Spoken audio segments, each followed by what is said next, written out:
When I'm working in a serious meeting, I've got to bite my lip and just try and be professional for, 10 seconds or so, then it's difficult, but I get there. Yeah, that's it. So today on a good old Natter With, I have with me Mr. Peter Connelly. How you doing, mate? I'm all right, not too bad. Yourself? Yeah, not too bad at all. Not too bad at all. Good. Done the usual day at work, and yeah, it's good to have you on the show finally. It's good to be here. It's been a long time coming. I'm finally here, so yeah. Yeah, Thank you for the invite. I think I originally asked you. Was it last year at RCM? I think we was in the pub, weren't we? We were at the pub, yeah. Definitely in the pub, yeah. Always the best place to arrange things. I was going to say I'd vaguely remember, but that's not the case these days. I don't drink these days. So if you had asked us 20 years ago, I would have completely forgot about it. But yeah. So it's good that we both remember then. We're committed then. That's it. So, Peter, you're a musician, as far as I know, for some great game that or great games that we'll go over in a bit. But one of the first questions I normally ask my guests is obviously the music that you have wrote has been for games. What was your first influences? Did you like games? Where did it start for you? Absolutely, yeah. I've been into music, ever since as far back as I can remember. I always love video games. I've really kind of started getting into video games probably early 80s. My first computer was a Commodore 16. I really wanted a Commodore 64, but I ended up with the C16. But I was happy, and I was blessed. I was given something. And it was around that era. I pretty much, I just live for games. There's no other way to put it. I absolutely live for games. I would just play games and until I was just shouted down to bed, kind of thing. Yeah. Dare I say, I would play the ride from school. I'd do what I needed to do to play games, and I lived and breathed games. The Commodore 64 era was pretty much the starting point for me in terms of transitioning from being a musician. I used to, before the computer era, I played the cello, I played the guitar, I played a bit of drums. I just dabbled with what I could get hold of. So I was always intrigued in the musical side. And then the computer era came along. I loved video games. I was immersed in the video games. And the Commodore 64 era with the music that was on that just blew me away. I mean, I would literally buy a video game just for the music. Yeah. I'll pay like $1.99, whatever it was, for the Mastertronic stuff, right the way up to kind of like, the full fat like elite releases for $9.99, just so I could hear the music. Obviously, I enjoyed the games as well, but it was mostly because I wanted to experience the music. And it wasn't long after that I thought, I really enjoy music. I enjoy video games. I enjoy video game music. Why don't I kind of like fuse the two together and see where it goes? And it was a few years after that I kind of like got into doing that, but the thought was there quite early on. So I started messing around with trackers. I think there was something on the Commodore 64 called Rock Monitor I used to kind of try and use. I remember thinking it's a little bit too codey for me, but when I did manage to get something out of it, I was actually quite impressed with what it could do. Was that the answer to your question? Well, yeah. So you had the Commodore 16, and then you went straight to the Commodore 64. I went to the Commodore 128. I thought I didn't get the Commodore 6. I didn't get the Commodore 64.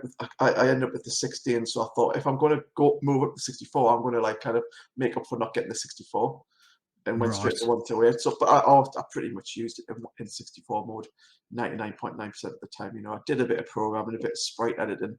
I did some kind of music, basic programming, some music tracks that I had some ideations for. But yeah, it was pretty much a Commodore 64, but in the C128 guys. So yeah, and obviously this was all SID stuff. It was, yeah. Loved the SID stuff. I still do. Yeah. It's still credible. You know, It really, what was done yeah, with the synth back then, it still holds. I mean, everyone wants that retro 80s sound, and it was pretty much, you know, an awesome synthesizer on a chip in a computer, you know, home computer. So, yeah. yeah. Did you ever go over to the Atari ST to use any of the MIDI functions, or was that just not an interest? No, I did actually, yeah. I mean, when I went to college in 1989 to do music technology, Yeah. um, I always wanted to be a pilot in the RAF. That was my dream from the age of Okay. 10, to be a Mm. pilot in the RAF. And I always had this interest in music. And I'll be honest with you, I did lose uh, during my early teen years. I did lose the interest in music, but I kind of regained it by the time I got 15.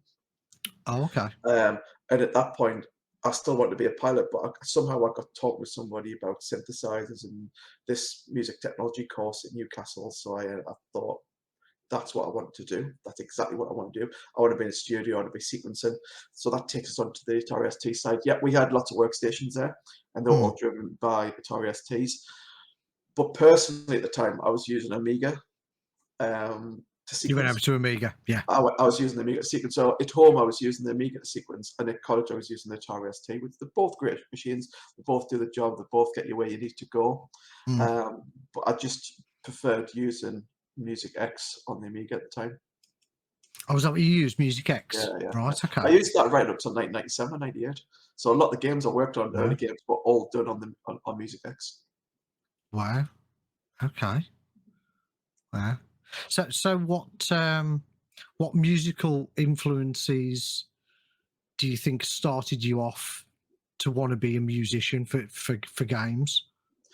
For games, I just love you know, the classics, Hubbard, Yeah.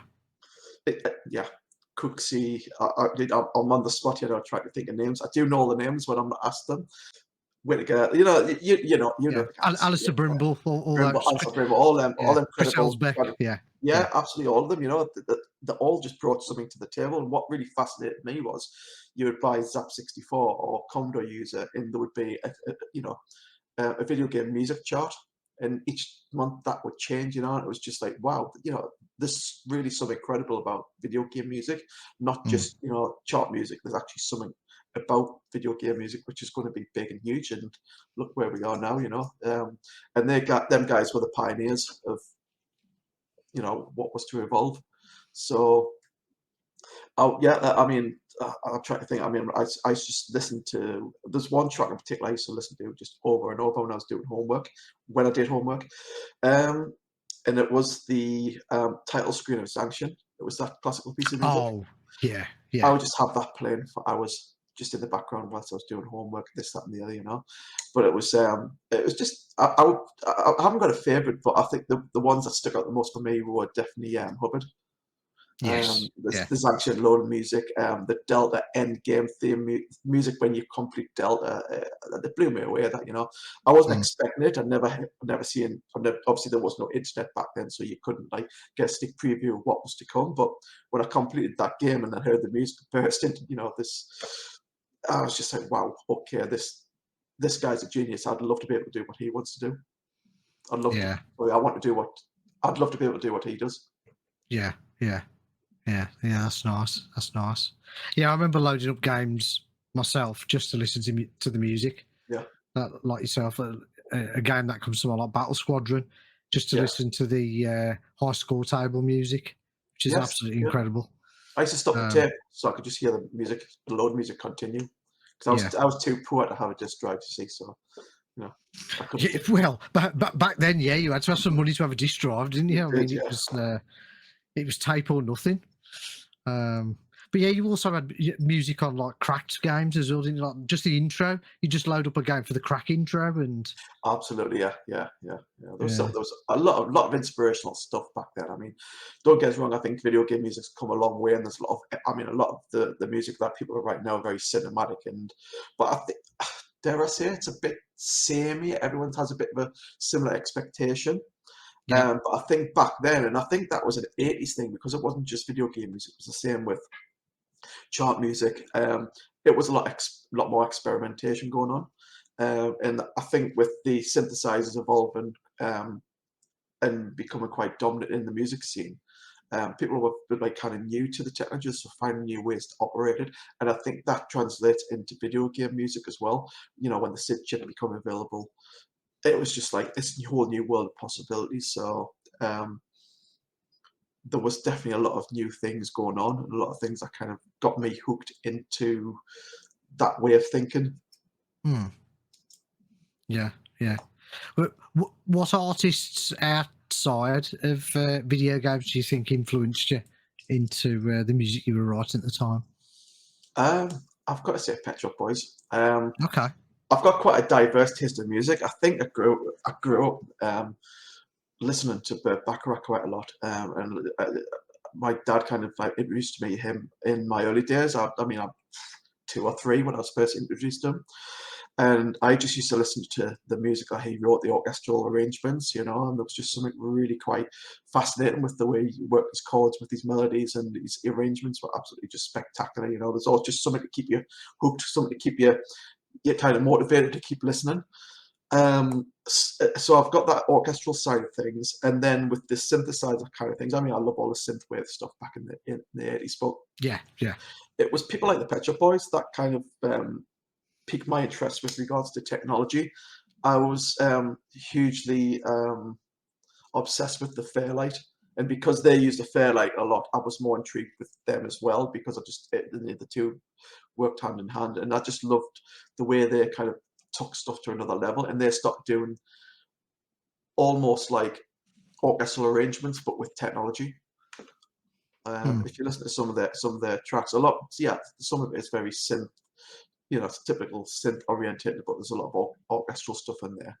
There's a track called "It Couldn't Happen Here." There was a guy anyway, quite a famous composer arranger, that was involved in arranging that track, and it just, I think that's the way they were going as well. They liked the synthesizer technology, but also wanted to take up the next step with samples and, you know, full-on workstations which could create big epic sounds. They were very cinematic synthetic. Does that make sense? Yeah. I just loved what they did. I was fascinated by everything they did. You know, I mean, it was the productions were just top-notch productions. They were all recorded in top recording studios. You know, a lot of it was done in song, which was to do with Trevor Horn. You know, there was like Julian Mendelssohn who was producing the stuff, Stephen Haig, Stephen Lipson. Everyone that seemed to be involved with their music were pretty much, you know, top of the chain. So it was very rare that something came out that didn't kind of like pique your interest. It was all something special and something fascinating about it, to me anyway. Yeah, yeah. So how did it start for you with actually writing music for game companies? Did game companies contact you, or did you just send in demos, or how did it start for you? Demo tapes back in the day. Yeah, it was the old school demo tape. It was, yeah. I used to be constantly making demo tapes. There was a friend of mine. He started working in video games early 90s. I think it was on mid 90s, and he was an artist, and he was also into art, and then he was also into computer games, and he morphed the two kind of disciplines together and set out to work in the video game industry. I just thought, okay, I could do that as well. That was something I kind of, you know, 10 years before that I'd already been thinking about anyway, but I never really gave it enough thought to make it a reality. And when he did that, I thought, well, if he can do that, I can do that. So then I started buying the Edge magazine. Every month I would check in the back of the adverts for companies that were looking for composers or musicians, sound designers, whatever. And then I would just send them off, you know. And it was a good couple of years before somebody gave me the time of day. And I used to send like a demo tape or two off a month for a long time. And I would never get any responses, you know, and it was pretty disheartening. You know, you think you're putting all this time and effort in to kind of try and present yourself in a way, you know, you give them at least just a letter to say, fuck off, do you know what I mean? Yeah. just a a response. no, just a response, yeah. Yeah. But, and then I was eventually given, you know, there's a games company that I think it was 1995, give me a chance, you know, it says, you know, we really like the work you're doing. So that was my kind of foot in the door. The company didn't stay around for too long. That gave me the experience then when applying for other jobs to say I had experience. That just Yep. opened up more doors. It was hard not having experience and trying to get somewhere, but having experience and getting somewhere was a little bit easier. So pretty much after that, things just started to open up. I started working for another games company in 1996. I worked there for a few years, and I actually worked with Mark Cooksey at that company, which was really cool. I didn't realize at the time he was interviewing me that it was Mark Cooksey. Okay. I knew he was called Mark, and I knew he'd worked in the games industry for about 10 or 15 years, and I never even made the connection that this could be somebody from my C64 era. So I was sitting with him in the studio of a company called NMS Software at the time in Walsall. And I noticed on his mouse mat it said M. Cooksey. I just looked and went, "You're Mark Cooksey?" And he was like, "Yeah." "Oh shit, okay. Big fan of your work." And the whole interview swayed from this formality to this kind of let's be mates and talk about the past kind of scenario. So I ended up getting the job there. Hopefully it was on merit of the demo I sent. Yeah. And it was good experience, and it was really good experience working under somebody who was to me an industry veteran who had kind of already made his mark. So I really, it was a really good time to be around back then. Yeah, and for people who and for the listeners who don't know who Mark Cooksey is, who's Mark Cooksey? To me, he's the master of the Ghosts and Goblins music. Yeah. On the Commodore 64. He's wrote a lot of other music, but to me that one will all stand out to be the one that kind of it's one of my favorite tracks of all time on the Commodore 64. It's incredible, isn't it? It's It really unreal. is. I mean, what was going through his mind when he done that, I don't know, but it worked, and it's there forever. You can't deny it's a great piece of music.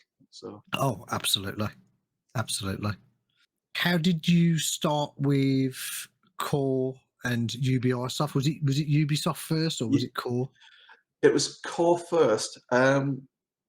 I left NMS Software the middle of '97 to work with another games company who my friend, who I mentioned earlier, an artist, he worked for them, and he kind of recommended me. So they came to me and says, "Would you want to leave where you're working now and come work for us?" And I did that. I enjoyed the time there. I met a lot of good friends, and I still got some very good friends from that era. And I worked there until the early 1998. Unfortunately, the company folded, kind of mid '98. And at that point, I wasn't working in the games industry. I was actually working in Nissan building cars, because when that company went into liquidation, obviously, I just had to kind of wait for another job to come available. But in the meantime, I knew the Nissan who in Sunderland, which is not too far from me. I know that they were looking for temporary staff, so I just took that job and went for it. It kept the beer money flowing at the weekends, so that's kind of the way I looked at it. And then I got a call from an agency who I was dealing with at the time, or Vox Swift, and they said that there was an interview going to Core Design, and I was like, okay, Core Design, Tombraider guys, okay. And I just thought, I'll never get a job there. I'll probably not bother, But I took it anyway, because I ended up getting a day off to go to the interview. So I went to the interview, and cut long story short, I ended up getting the job, which I was completely perplexed by. Just thought, right, I wasn't expecting that. So okay, I'm going to be working for Core Design, and that happened in September '98. And at the time, when I worked there, and it was never told, and never even thought that I would be working for Tombraider. I just thought I'd be working on some of their other games that were kind of developed behind the scenes. Yeah. And that's how it started off, really. I was working on a game. The first game I worked on was called Hurdy-Gurdy. That had been developed for quite a few years at that point, and that's what I was concentrating on writing for. And the music I did for that, the boss, Jeremy Heath Smith, he quite liked, and he just thought it was, I had the potential to write for Tombraider, and like I said, I never gave it any thought. I never thought, I'm going to do this to try and jump over to Tombraider. I just did what I did. At that point, Nathan McCrea had left anyway. He wasn't there when I started, and then Tombraider 4 started development, and I got called up and says, but he didn't ask us. He just says, "You're going to be working on the next Tombraider." Oh. was like, okay, shit.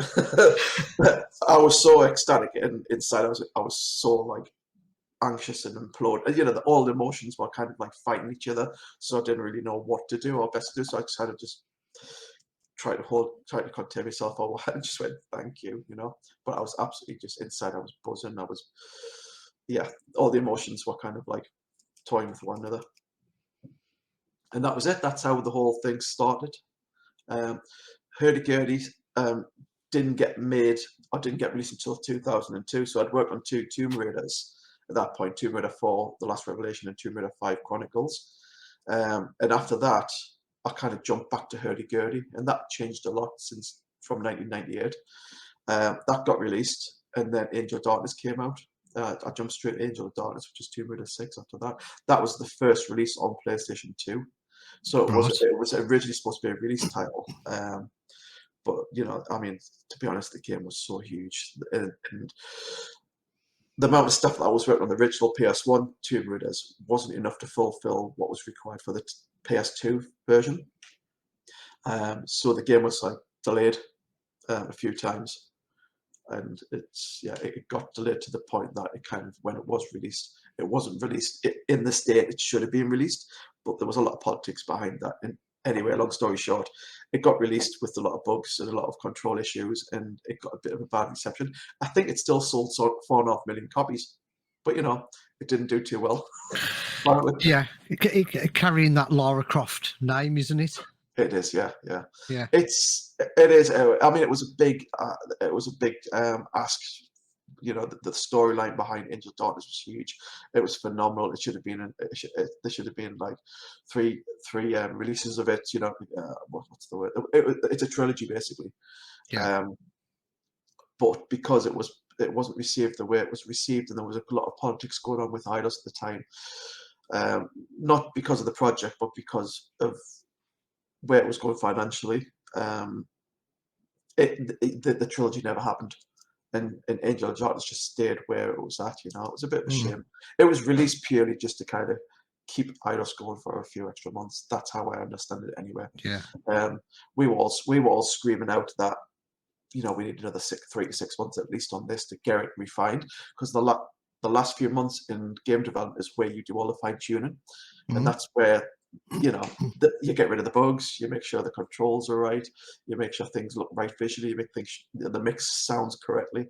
That's where you do your mastering, you know. And we didn't get the opportunity to do that, so it was released in a state that we weren't happy with, but it had to be released. Otherwise, this is my take on it, Eidos would have went under, and Angel of Darkness would never have been released. So in a way, releasing it when we did kept Angel of Darkness alive. So who's to say that down the line somewhere it'll not be revisited? Yeah, I enjoyed Angel of Darkness. I think I was one of the weird ones that really loved it, because I played obviously the first one on the PS1, Yeah, played and finished that, and the second one, and then I don't think I really dabbled with Tomb Raider again then until Angel of Darkness, right. and I really enjoyed it. You know what it is? I'll be honest with you. I couldn't look at the projects for years after I worked on them. When you work with something so closely, Yeah, you've kind of live and breathe it to the point that you start to like not see it in the way that everybody else sees it. just becomes work.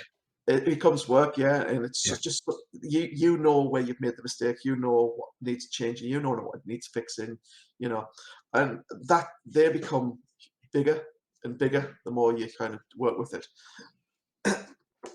And I think for about a decade at least after, I just did not want to look at it. I would get messages from people asking about this and the other, and I would, you know, entertain them and just give them the answers that they needed. But inside, I was just like, I really want nothing more to do with this whatsoever. It's killed my soul. But I don't know. I think you kind of get over it, and I'm at a point now where I'm really excited about what I did back then, because me being me, I hated Yeah. everything I did. You know, everyone says the Angel of Darkness score was phenomenal, you know, but to me, it's like, nah, the cellos weren't right, or the brass wasn't right, or you know, I hear the bits I want fixing, not the bits that were good. You know, 99% of it might have been good. That 1% is what I focus on. I don't know whether that's me or whether that's a composer trait. I don't know, but it's something I'm working on. I think when you're an artist, you're your worst enemy, aren't you? Yeah, yeah, Like absolutely, yeah. critique. Absolutely, yeah, totally. Yeah, that's 100% true. And I'm not the only one to say that. I know a lot of artists that say the same, and I'm also trying to relate. You know, I'm at a point now where when I do something, I know where to draw the line. Say that's good enough. Do you know what I mean? Especially when you've got a deadline. If you've got all the time in the world to do something, do it. But I think if you've got all the time in the world to do something, you either never finish it or you overproduce it. If you've got a deadline, a schedule to work with, you've got to you start to learn where to draw the line. I mean, it's took us almost 30 years to work that one out, but I'm pretty much there, you know. So I'll do something now and think, okay, that's good enough. Just get it out. You can otherwise you just change things forever. Mm. You know, you could have one track that you wrote in 1990 that you're still trying to tweak in 2020. It's ridiculous, but you do what you got to do. Yeah, yeah. So was did your relationship with Tomb Raider end there, or did you do any other music for any of No, that was it. the more? That was it. Okay. That was it. That was it. Yeah. Angel Darkness. That was released. It all went tits up at IDOS. Things happened. IDOS got bought out. Carl was sitting around wondering what, like, twiddle their thumbs for a few years, wondering what was going on. You know, what's going to happen with the new owners, this and the other. And then eventually it became Rebellion. So all All this, right. Yeah. it became a Rebellion derby. So when Rebellion bought, I think was it S? I don't know what they bought, who they bought exactly, but Core Design was definitely part of that. So when I went visiting old friends from Core Design, it was the same building, the same setup, same people, but just Rebellion. Worked on a different project, you know. No, any Tomb Raider, any Tomb Raider Tomb Raider IP was handed over to Crystal Dynamics, so you know we were, that was not part of the kind of deal when Rebellion took over. So it was just basically, yeah, it was a completely different company, but it was weird because it was the same setup but just a different company. Yeah. Yeah. It's like being McDonald's one day and then you walk in the next day to being Burger King. It's crap similar. So Yeah. so so the last month or so, the trilogy has just been yeah, the first released. three, yeah. Yeah. Am I right in saying you had something to do with one of those games, Tomb Raider music-wise? 3. Was Yeah, it yeah. Tomb Raider 3? Okay. 25 years later, the first bit of music I wrote to Core Design. Yeah. Actually, no, it wasn't the first bit of music I wrote to Core Design. It was the first Tomb Raider music I wrote to Core Design, got used. It was when I first started in September '98. I was working on Hurdy Gurdy, but I was also kind of testing Tomb Raider 3. Okay. So I was playing it, and I got to the end level, and there was like the big boss was there, and I just remember thinking, "There's no music. It just sounds a little bit. There should be something there, kind of driving you, you know." I'm not sure of any reason why there was no music. I just remember thinking there's no music, so I took it upon myself to write a piece of music. You know, I think I did speak to Troy, bless him, and say, "Look, I've got an idea for a bit of music for that." And he says, "Yeah, go for it. You know, just as long as it doesn't get in the way of what you're currently doing." So I wrote some music. It only took me about a day or two to do it, and then I presented it to Troy and a couple of the other team members, and they really liked what I did. And then they broke some news and said the game build is currently with Sony QA, and Ah. if it gets passed, that's it. That's going to that's going to production to get released to the shops. But if it fails, we'll have to do another build. In which, if that's the case, you can then have your music in there. And unfortunately for me, but fortunately for the rest of the world, it passed Sony QA. So that piece of music that I wrote in 1998 didn't get used. But now in the remasters, they've bunged it in, which is like, wow, I wasn't expecting that. I knew Was there's it? talks. I knew Yeah. there's talks of it, yeah. I knew it was potentially going to happen, but people were thinking it would be cool if that would happen. I remember thinking, yeah, that'd be cool, but I never thought it would. And when it did, it actually hit me that shit. That piece of music that was just gathering dust is now in Tomb Raider 3. I can literally now say I did some music for Tomb Raider 3. I didn't realize how big it was until it happened. So yeah, I'm quite. So who had still got the music then, or did they have to or did they contact you and say, "Oh, have you still got the music for it?" Yeah, they did. Aspire contacted me, and they just, I mean, in a nutshell, they mentioned that they want to put the boss music that I wrote for Tomb Raider 3 into the remaster. I mean, at the time, there was a little bit of, they might have this little option in a sub menu that says you can have it on or you can have it off. But they just basically put it in there as kind of I envisaged it at the time. And I gave them the original file. I think I had 3 versions of it. They were all the same music track, but they were just EQ'd or mastered differently. So take them on, just choose whichever one you want. And they put it in. I'm just like, wow, okay, thank you. It's like, shit. Wow, Yeah. wow, yeah. But that was a real nice feeling for something that you wrote back at. Did you have to like remaster it or anything, or was it just the original? Just give them the original file, yeah. So whether they did something with it or not, I don't know. But I think they pretty much just took the original files and just used them as they were. But yeah, it was such a buzz because, like I say, I didn't really think much of it until it happened. It was like kind of after it was released, I kind of realized how big of a deal it was for me. You know, I was like, okay, thank you. I'm quite humble as well, so I don't like, jump for joy and like click my heels and do cartwheel. Well, I can't even do that anyway. I'm 52 now. But You can have a go. Do it on I can camera have if you want. just get 999 speed dial ready. That's it. So, what other games have you worked on then, Peter? Okay, I'll try and mention the good ones. The good ones. Watchdogs, the first Watchdogs. I was working on that 2012 to 2014 or something. I Was quite that full enjoyed it. soundtrack? No, it was I was employed as audio lead with what it was all kind of handled with Ubisoft Montreal. But what Ubisoft has started doing about a decade or so ago is start like outsourcing to different studios. So when they need help with, graphics, sound, whatever, they might say, okay, let's get Ubisoft Reflections, which are based in Newcastle, or they might get Ubisoft in Paris or in Lyon. They'll basically outsource rather than outsource to a third party. They'll outsource to sister studios. So I was contracted for 6 months at the time with Ubisoft Reflections as an audio lead to do Reflections part of Watchdogs. So I was kind of overlooking all the sound design stuff. We had a couple of sound designers in there, and I knew that some of the levels that Ubisoft Reflections were doing for Watchdogs required some music. So I just created the producer who was writing the music.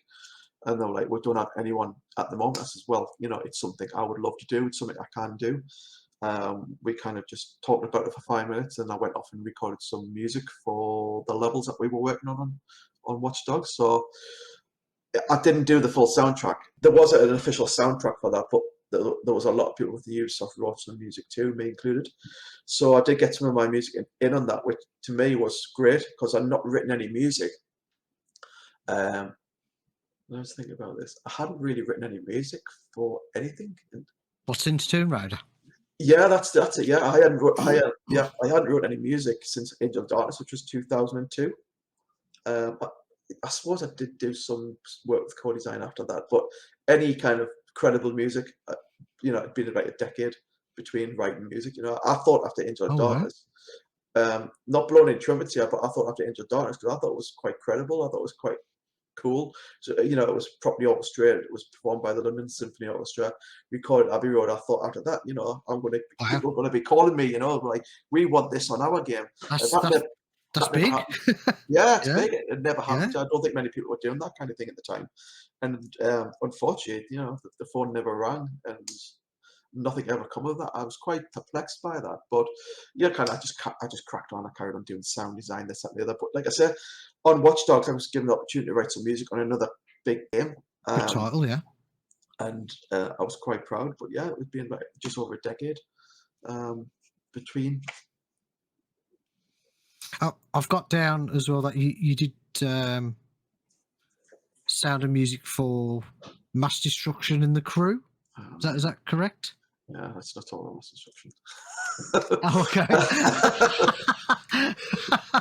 Yeah, was that PS1 game, Mass Destruction? It was, yeah, it was an early PS1. No, no, Sega Saturn. Oh, was it a say? Oh, okay, it was a Saturn game. I think later it might be converted to PS1, but that was NMS software with Mark Cooksey. Yeah, I learned a lot working on that project. Okay. I learned a lot. I quite enjoyed writing the music for that. I did some of the sound. Both me and Mark worked on it together. Hmm. We both did the sound design. We both done some music. But yeah, I learned a lot from that. There was an issue. I did get a copy of the game, and I remember making this document that showed you all the different levels, so level 1, level 2, 3, whatever. And I was saying what music track needed to be played on what level. So you'd have like, track 4 on level 1, 3, and 7 or whatever. End game would be on end game, you have end credits. And when I actually played the game, that hadn't been translated properly. So on level 3, I remember hearing the 8-second kind of game over jingle. Ah. So you'd play this game, and because of the MSC decks, whatever it was called back in the day, it would pause the game for 2 seconds while it retracked the beginning of the audio. So you'd play this game, and every 8 seconds or something, it would just stop and re-trigger this like game jingle rather than the game theme. So yeah, I kind of learned that, literally from an audio point of view, you've got to sit with an audio programmer or a programmer to make sure that it's done properly. Don't send a document over and let them kind of decipher the document in the way that they're going to interpret it. I mean, it was the only game that kind of really kind of bothered me because everything was in the wrong place. All the music was in the wrong place. I think the title theme was right. The credits music was wrong, and all the level music was all over the place. So, unfortunately, that was released to the world. So I don't really like to talk about that one much. Yeah. Yeah, music has to feel right for that particular game or level, doesn't Yeah. it? Yeah, totally get that. Totally get And that. that's it. There were different seasons. This and there was some where you were in in the you were in snow, some of you were in kind of like deserts, this and the other. And the music was supposed to be reflective of the area you were in, but no, not in the final build. It wasn't. What was the other game again? Sorry. The Crew. The Crew. Yeah, that was another one. What happened was with Ubisoft. I was initially contracted on Driver San Francisco for. Oh, sorry, yeah. Driver San Francisco was before Watchdogs. So I was originally contracted for 6 months on Driver San Francisco as a senior sound designer, and that was just to kind of like kind of finish off the project, help the awesome audio team there were. To help them kind of finalize and polish things up. And then I ended up getting that contract extended to 18 months. And straight after that project, I ended up working on The Crew. I ended up working on, The Crew. Then I went to Watchdogs and then back to Crew. And then I went to Champions of Ontario with Ubisoft in Dusseldorf. It kind of literally, the 6-month contract ended 8 years. So, and about 6 or 7 different projects. So, I've really enjoyed all the projects. But The Crew, I was kind of audio director on that. I wasn't a full-time employee, so I did a bit here and a bit there kind of thing. For the Yeah. first year, I did mostly sound design. But the second stint on that, after Watchdogs, I did some more music. I did the music jingles. So when you're kind of cruising around the US and you want to tune into us, kind of California FM or kind of New York AM or whatever, you get music jingles playing in between and that's what I was involved with in that, and it was really cool. I really enjoyed doing them. I think at some point I would love to be able to just string them all together and just get them out there because they're kind of sitting there doing nothing at the minute. So unless you play the game, you'll and you're driving to the right locations, you'll hear them. But other than that, they're not really kind of like. There's a lot of stuff I've done that I've got on my hard drive that's not doing anything. It's sitting there doing nothing. I'm not sure what I can do with it from a legal point of view, but it's definitely something I'd love to kind of be able to kind of look into at some point. So yeah, The Crew, I enjoyed working on that. That was a short stint though. Watchdogs was pretty much a bigger deal for me. I enjoyed working on Champions of Ontario. That was pretty cool working with Ubisoft Blue Byte. But another project I worked on with them was Assassin's Creed Identity, which was an iOS release. I mean, this was 2013, 2014, so you can imagine the technology was pretty limited back then. Yeah. But when I first went over to Dusseldorf, the plan was just it's for iOS, a couple of UI sounds, and let's just take any assets we've got or edit any assets that need putting in, and trim the music down from like 6 minutes to 30 seconds and make it a loop. It was supposed to be very limited, very primitive, but by then the project, which went on for almost 2 years, I was only supposed to be there for 3 months, but I ended up working on the project for almost 2 years. The last 6 months was part time, but we did quite a good job on that. It was, I mean, it looked beautiful. Considering it was iOS 2014, it was absolutely beautiful, and the audio worked really well. We had a lot of support from the coders to get the audio in right and working. And I worked with an audio director there, Stefan, absolutely phenomenal. He's so switched on, so clever, and he knows exactly how to get the message across to people that need to know what it is what you need to do. So the dynamic of the team worked really well, and I think the results we produced were really quite cool. It's just like for an iOS game, I think we ended up with a couple of hundred UI sounds opposed to Yeah. the 2 or 3 that we initially planned. We had a lot of music in there. It was almost watered down version of the AAA, the Xbox version, PS3 at the time, whatever version. But yeah, that was a really interesting project to work on. Probably one of the proudest, because it's, for the limitations we had, it still sounded quite credible. I'm not blowing any trumpets there, because most assets were done by other people. I just edited what I needed to edit to make it work. But yeah, it was a cool project to work on. Yeah, I was going to ask you what's your proudest work to date. So would that be that Possibly. Assassin's Creed? Yeah. I'm working on Stumble Guys at the minute. I'm audio director for Scopely. Well, it's Tag Games, a Scopely studio. Scopely bought Tag about a year ago, and we've now become a Stumble Guys developer. This is your current project. This is my current project, yeah, and I absolutely Yeah. love it. It's great because it's not like Tomb Raider where you're working for 2 years on one thing and you deliver creative. It's the levels that we're kind of producing 2 levels a month at the minute, so each level's themed. So the potential for doing something different each level, it just keeps you refreshed and keeps your creativity renewed. So I mean, released like a Barbie level, in conjunction with the Barbie movie. There's a Tetris level we just released, so obviously you have the Tetris music in there, and I find it really rewarding working on this project, because it's every 2 to 4 weeks I'm doing something different. I'm writing a new piece of music, and it's not just like 30 or 40 different Tomb Raider tracks. It's like, okay, 1 week I'll be doing like a SpongeBob theme, 1 week I'll be doing a Pac-Man theme, one week I'll be doing I can't say some of the other ones we're currently working on, but there's a theme, different theme every time, and it's also quite a challenge as well, because we've got to try and keep the assets and the budgets down to a minimum, because the kind of the theory behind the project is that it works on low specification phones. So I can't. Okay. So I can't just go in there with a 3-minute, like 5.1 ambience. I've got to literally cut the ambience down to 6 seconds or something. To try and keep budgets under 1 meg.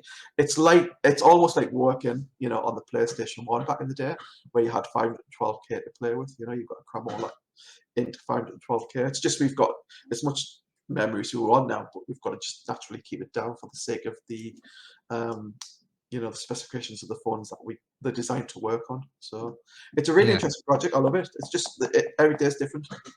Yeah. So at the minute, I'm probably going to say working on Stumble Guys is the most rewarding game I've worked on to date. Okay. Yeah, brilliant. Have you ever thought of working on a side project, or like an indie project for like a retro system or anything like that? Is that anything that interests you? Definitely, I'm also open to options, but to be honest, I mean, I'm pretty much tied up with what I do on a daily basis at the minute.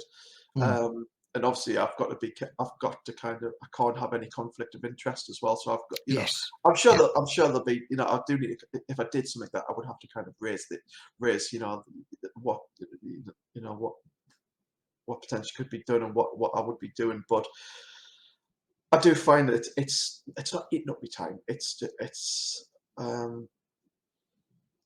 time consuming to do what it is I'm doing right now because I'm the only audio guy on the project. Yeah.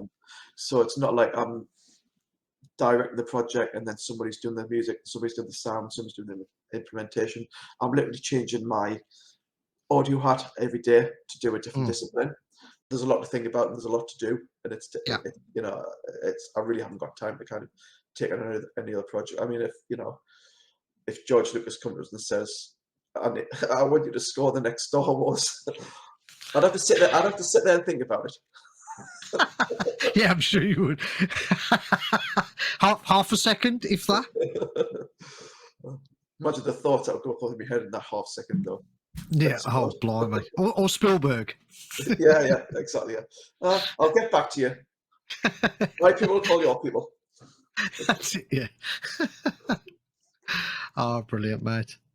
I like to end the podcast with like a bit of a quick fire question round. Nothing too taxing. Thank God.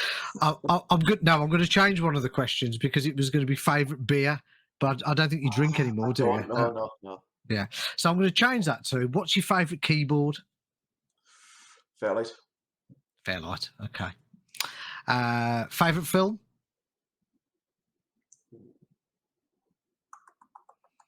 It used to be 24-hour Party People, but I think it might have changed since. Oh, I haven't seen that. Oh man, that's a hell of a question. It I does know. change. I've said before, I'd find it impossible. Do you know what it is? Oh no, I don't. One of your favourite films? 24-hour Party People. That Okay. used to be, yeah. Okay. I like Inception as well. Inception naturally springs to mind, and Oh, also it's incredible. Yeah. Interstellar. That got me right at the end. That's another one. Yeah. Yeah. The emotions through me at the end. I mean, it's because I've got a daughter as well.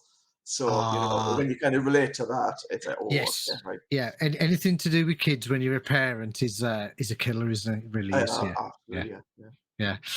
Favorite TV series? I'm Alan Partridge. Oh wow, okay. Favorite game, computer game? Zelda, Ocarina of Time. Wow, okay. Right, favorite music artist or band, or both?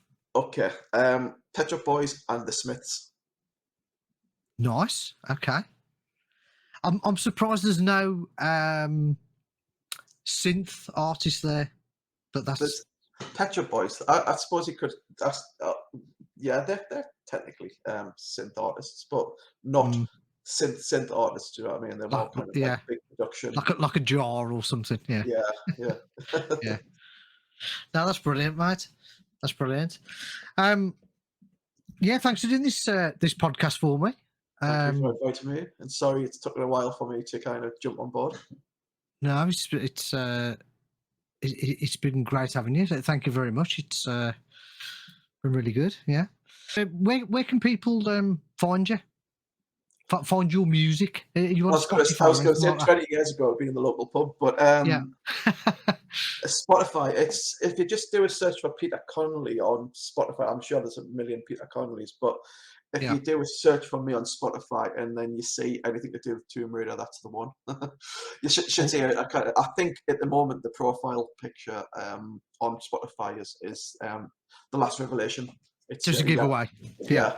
It's that. I don't think I put there. I think it's done by Spotify. Maybe I did put it there. I don't know. I'm not very good when it comes to technology like that. But it's yellow, and you'll know it's me when you go on there because it's full of shite music. I'm sure that's not true. There might be one or two decent ones in there, but Yeah. And I hope I get to see you at RCM sometime this year. Definitely. Yeah. When's the next one? The gathering is in April. That's right. That's the the first one in the new. It's like a grand open. It's Yeah. already open the new places, but this is like a grand opening for the official gathering. kind of- Got you. Yeah. Yeah. You might see me there then. I'll just ping me on that. Keep us reminded. Yeah, we'll 'cause do, I'm not yeah. reminded. I tend to forget things. So 52 this year. So I need reminding every day. So Yeah, I've hit the 50s now, so have you? No, yeah, yeah, welcome to the October. club. Oh wow. Yeah. Everything aches now. It does. My knees always crack, and I'm just like, you know, I mean, my kids look at me when I get off the chair and just look like, is that your knees again? Yeah. Yours will do the same. That's it. Yeah, you wait. Oh, Peter, it's been great. Likewise. Cheers, mate. Thank you very much. Take care of yourself. See you soon. later, and you.